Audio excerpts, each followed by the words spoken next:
ಮಾಡೋದಮ್ಮ? ನನಗೂ ಏನು ತೋಚ್ತಾ ಇಲ್ಲ ಕಣೆ. ನೀನೇ ನೋಡಿದೆಯಲ್ಲ ಹೇಗೆ ಮಾತಾಡ್ದ ಅಂತ. ಹಾಗಂತ ಸುಮ್ಮನಿರೋದಕ್ಕೂ ಆಗಲ್ಲ ಅಮ್ಮ. ದತ್ತಣ್ಣನ ಬರ್ಡೇಗೆ ಏನಾದರೂ ಸ್ಪೆಷಲಾಗಿ ಮಾಡಬೇಕು.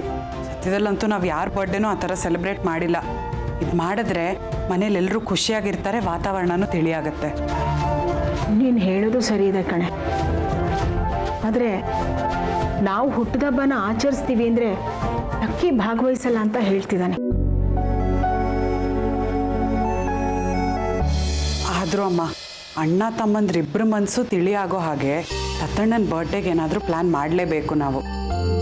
ನೀನು ಹೇಳೋದು ನಂಗೆ ಅರ್ಥ ಆಗ್ತಿದೆ ಗೀತಾ. ಆದರೆ ಇಬ್ಬರಲ್ಲಿ ಒಬ್ಬರು ಸಮಾಧಾನ ಮಾಡಿಕೊಂಡ್ರು ಸಮಸ್ಯೆ ಬಗೆಹರಿಯತ್ತೆ ಅಲ್ವಾ? ಹೇಗಾದರೂ ದತ್ತಣ್ಣನ ಬರ್ಡೇ ಸೆಲೆಬ್ರೇಟ್ ಮಾಡಲೇಬೇಕಮ್ಮ. ಇಲ್ಲಾಂದರೆ ಅವರು ಬೇಜಾರು ಮಾಡ್ಕೊಂಡ್ಬಿಡ್ತಾರೆ. ಪ್ರತಿ ಸಲ ಎಲ್ಲರ ಬರ್ಡೇ ನಾನು ಸೆಲೆಬ್ರೇಟ್ ಮಾಡ್ತೀನಿ, ನನ್ನ ಬರ್ಡೇ ಯಾರೂ ಸೆಲೆಬ್ರೇಟ್ ಮಾಡಿಲ್ಲ ಅಂತ. ಒಂದು ಕೆಲಸ ಮಾಡು, ನೀನೊಂದು ಕೇಕ್ ತೊಗೊಂಡು ಬಾ, ಅದನ್ನು ದತ್ತನ ಕೈಲಿ ಕಟ್ ಮಾಡಿಸಿದ್ರೆ ಆಯಿತು. ಮಾಮೂಲಿ ಆಗೋಯ್ತಮ್ಮ ಅದು. ಏನಾದರೂ ಸ್ವಲ್ಪ ಡಿಫ್ರೆಂಟಾಗಿ ಮಾಡಬೇಕು. ಈಗಿರೋ ಪರಿಸ್ಥಿತಿಲಿ ನಾವೇನು ಮಾಡೋಕ್ಕಾಗಲ್ಲ ಗೀತಾ. ಬರ್ತ್ಡೇ ಹೇಗಿದ್ರು ಬರ್ತ್ಡೇನೇ ಅಲ್ವೇನೆ. ಆದರೂ ಏನಾದರೂ ಸ್ವಲ್ಪ ಸ್ಪೆಷಲ್ಲಾಗಿ ಮಾಡಿದ್ರೆ ಅವ್ರಿಗೂ ಖುಷಿಯಾಗೋ ಥರ ಇರುತ್ತೆ. ಹೌದಲ್ವಾ? ಒಂದು ಕೆಲಸ ಮಾಡು, ನೀನು ಪ್ಲ್ಯಾನ್ ಮಾಡು, ನನಗೆ ಫುಲ್ ಸಪೋರ್ಟ್ ಕೊಡ್ತೀನಿ. ಸರಿ ಅಮ್ಮ, ಇರಿ ಏನಾದರೂ ಯೋಚನೆ ಮಾಡ್ತೀನಿ.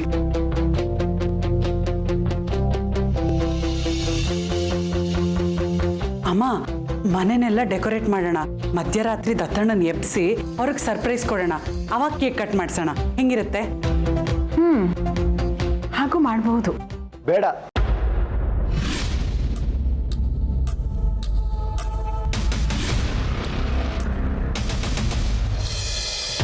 ಆ ಥರ ಮಾಡೋದು ಬೇಡ. ಅದು ಮಾಮೂಲಿ ಆಗುತ್ತೆ. ನೀವು ಹೇಳ್ತೀರಾ ಮಾಮೂಲಿ ಆಗುತ್ತೆ ಅಂತ, ಆದರೆ ಜೊತೆಗೆ ಸೇರ್ಕೊಳ್ಳಿ ಅಂದರೆ ಸೇರ್ಕೊಳ್ಳೋಕ್ಕಾಗಲ್ಲ ನಿಮಗೆ.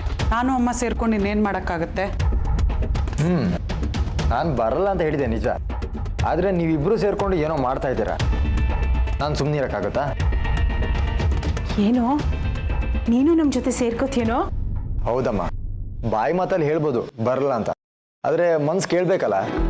ದತ್ತಣ್ಣ ಏನು ಬೇಕಾದ್ರೆ ಅಂದ್ಕೊಳ್ಳಿ, ಅವ್ನ ಬರ್ಡೇನ ಗ್ರ್ಯಾಂಡಾಗಿ ಸೆಲೆಬ್ರೇಟ್ ಮಾಡೋಣ. ಆದರೆ ಒಂದು ಕಂಡೀಷನ್, ನಾನು ಮಾಡಿದೆ ಅಂತ ಹೇಳಬಾರ್ದು. ಓಕೆ? ಇದಕ್ಕಿಂತ ಸಂತೋಷ ಇನ್ನೇನೋ. ನೀನು ಬರ್ಡೇಲಿ ಇರ್ತೀಯ ಅಂದರೆ ಅದು ಇನ್ನೂ ಸ್ಪೆಷಲ್ ಆಗಿರುತ್ತೆ. ನಾರ್ಮಲ್ ಆಗಿ ಸೆಲೆಬ್ರೇಟ್ ಮಾಡೋದು ಬೇಡ, ಬೇರೆ ಥರ ಪ್ಲ್ಯಾನ್ ಮಾಡಬೇಕು. ನೀವು ಜೊತೆಗಿದ್ದೀರಾ ಅಲ್ವಾ, ಹೊಸ ಹೊಸ ಐಡಿಯಾಗಳು ತಾನಾಗಿ ತಾನೇ ಬರುತ್ತೆ ಬಿಡಿ.